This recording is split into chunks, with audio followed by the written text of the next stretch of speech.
o qué estructuras burocráticas nos están dando resultados y estamos logrando objetivos con ellas. ¿Por qué se mantiene la estructura de este programa? Porque cada vez que ha cambiado de objetivo, ha logrado cubrir ese objetivo, pero no todo el tiempo ha mantenido su misma matriz de indicadores, se ha ido cambiando y se ha ido modificando respecto a las poblaciones que han ido cubriendo.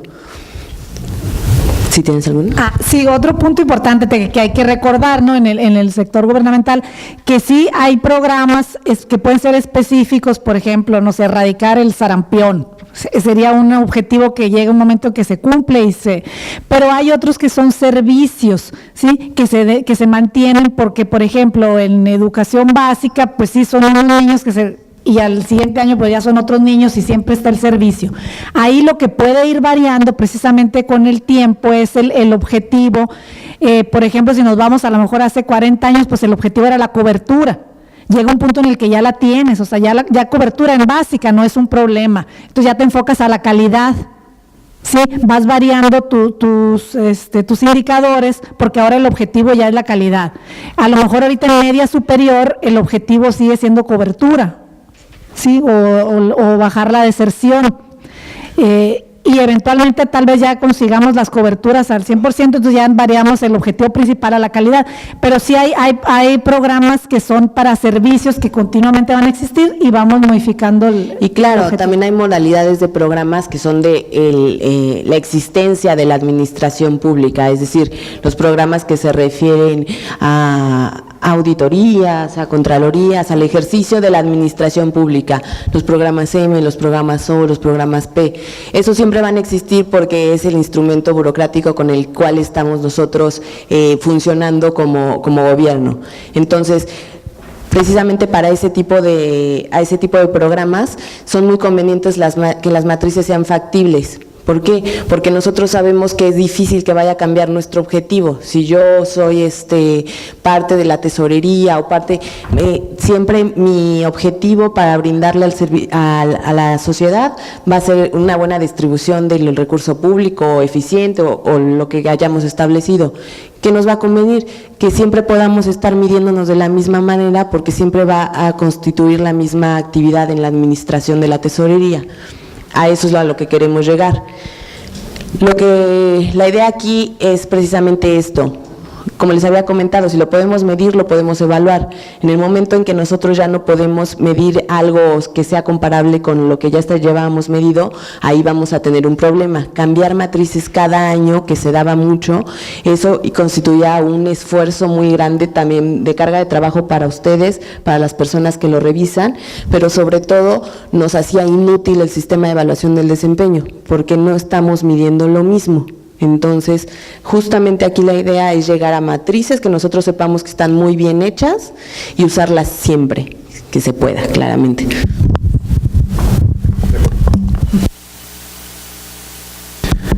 Ok, vamos a continuar con la presentación y vamos a los sentidos del indicador. En este caso, la dirección que debe tener el comportamiento del indicador para identificar el desempeño o los resultados del propio indicador, ya sea en positivo o negativo, y puede tener ambos sentidos. Debemos tener como base que para identificar si un indicador es ascendente o positivo o es descendente o negativo, ¿qué debe haber como base?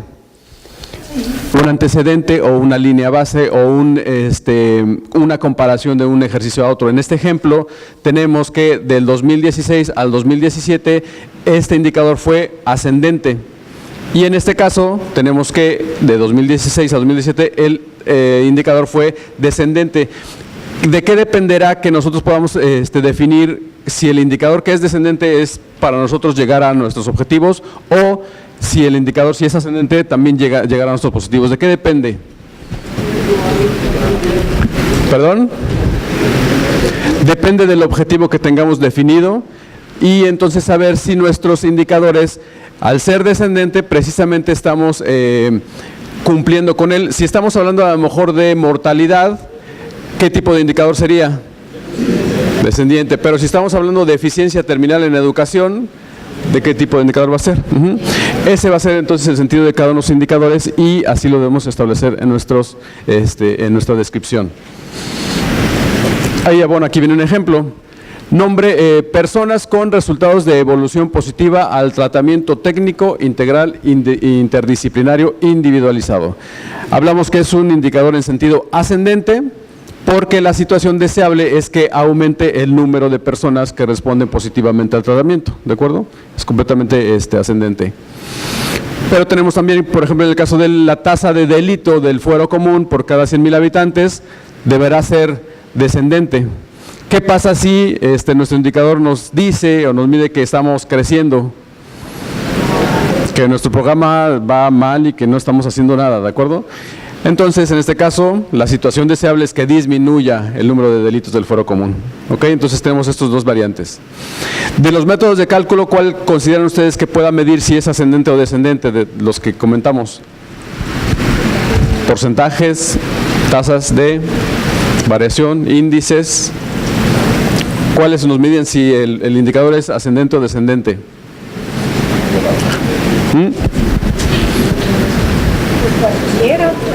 Ajá. Cualquiera de ellos nos puede determinar si el porcentaje creció, si la tasa bajó, si el índice creció o no creció. Cuando nosotros establecemos nuestras metas, establecemos también o debemos establecer los parámetros de semaforización. ¿Alguien ha escuchado este concepto de parámetros de semaforización? ¿Sí? Para los indicadores. Bueno, pero ¿para qué funcionan? A ver, acá hay una... Hay un experto. ¿Qué son? A ver qué son, sí, gracias, compañero. Bueno, pues como su nombre lo dice, pues nos marca los colores del semáforo, verde, amarillo o rojo. Y en ese mismo sentido sería la apreciación del indicador. Si está en verde es que va en un sentido correcto. Si es amarillo es que nos tenemos que preocupar porque algo no está en verde. Y si está en rojo, pues tantito peor, ¿no? Hay que ponerle atención para convertirlo en verde, ¿no? Muchas gracias. Y está completamente relacionado con la definición de nuestras metas. Veamos. Entonces, bueno, el semáforo o el parámetro de semaforización me identifica si el cumplimiento del indicador de la meta fue adecuado o esperado. Los responsables de los programas presupuestarios van a definir el parámetro de semaforización.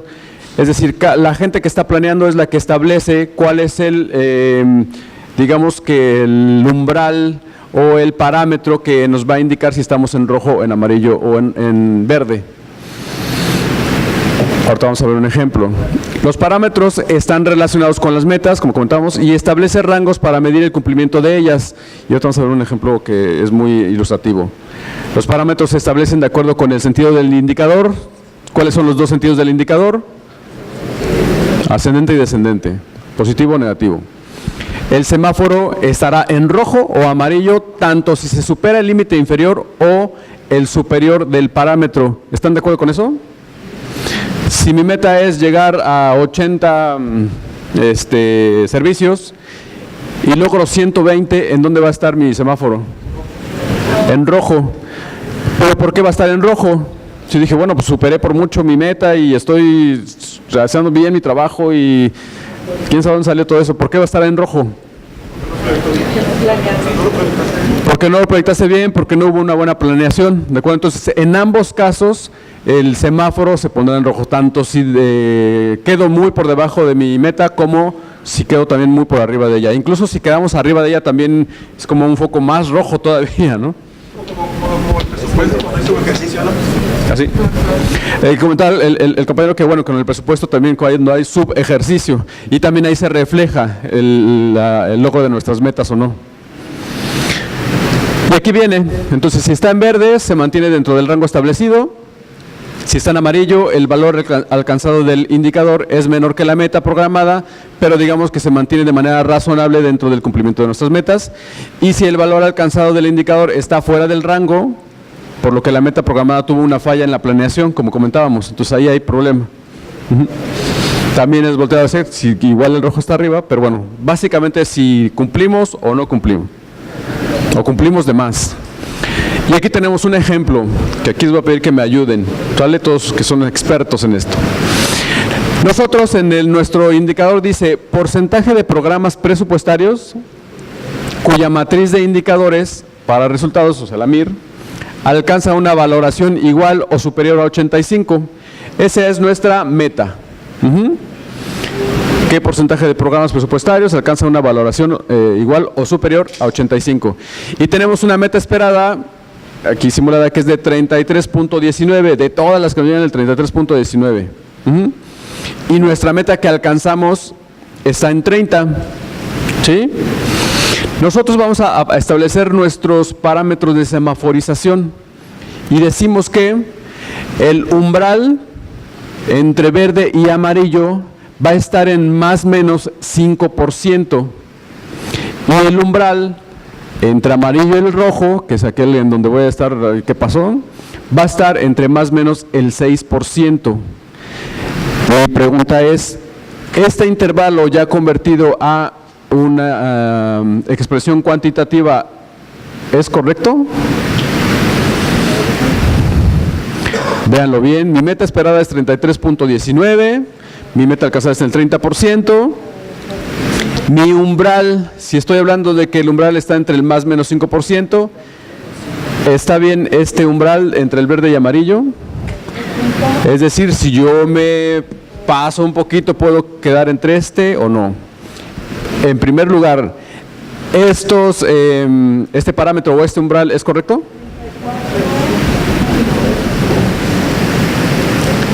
¿Sí o no? ¿Qué vamos a hacer para saber si el umbral está bien o no? Primero sacar el porcentaje, ¿no?, del 33.19. ¿Cuánto sería? 33.19 por 0.05. 166. Entonces, a 33.19 le restamos 166. ¿Cuánto queda? 31.53. Ok, entonces aquí tenemos una variación. Entonces, bueno, tenemos que poner que es 31.53 mi umbral. Pero el mayor, digamos que el superior, ¿está bien?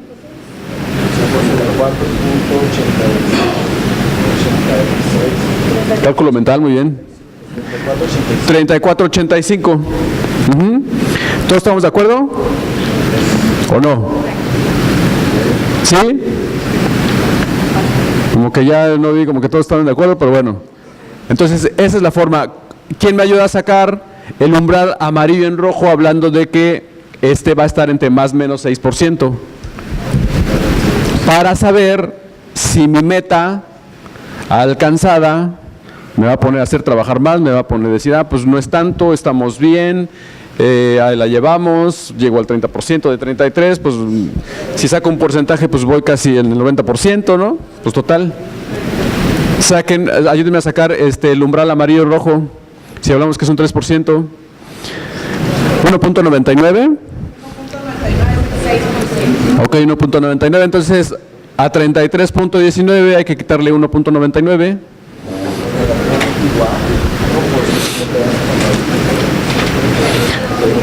31.2, el bajo y el superior.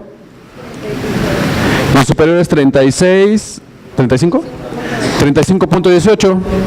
Si mi meta alcanzada fue el 30, ¿cómo estoy?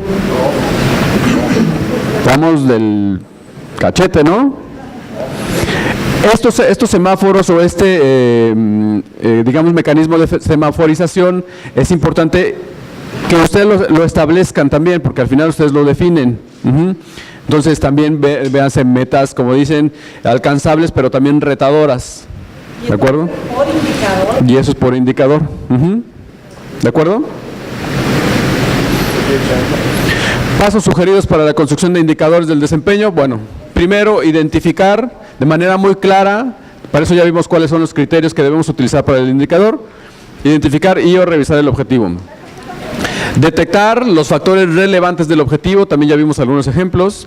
Establecer el objetivo de la propia medición. Si esta medición me va a generar, me va a dar valor y me va a dar elementos para poder continuar nuestros programas, etcétera. Debemos plantear el nombre y definición del indicador de manera clara, precisa, etcétera, etcétera. Ya saben ustedes cuáles son los criterios. Debemos formular un método de cálculo, siempre en cada uno de los indicadores. debemos recopilar la información para poder realizar el cálculo, porque también no es así de, pues ahora vamos a sumar los programas que ya se cumplieron, ¿no? Lo que ya se realizó, etcétera, etcétera, contra lo que hicimos el año pasado. Entonces debemos recopilar la información necesaria para ello. Y, por supuesto, debemos validar el indicador tanto en el, digamos que con la comisión o en el grupo de planeación, para que todos estemos de acuerdo y conscientes de que ese va a ser nuestro indicador y el cual debemos cumplir. ¿Ok? Y ahora dice que te toca a ti, o sea, les toca a ustedes. Bueno, la siguiente parte ya va a ser el ejercicio práctico, todos vamos a ir avanzando juntos en el ejercicio que les mandamos, pero antes de eso, si quieren pasar a tomar un break para que lleguen frescos y todos podamos sacar cuentas.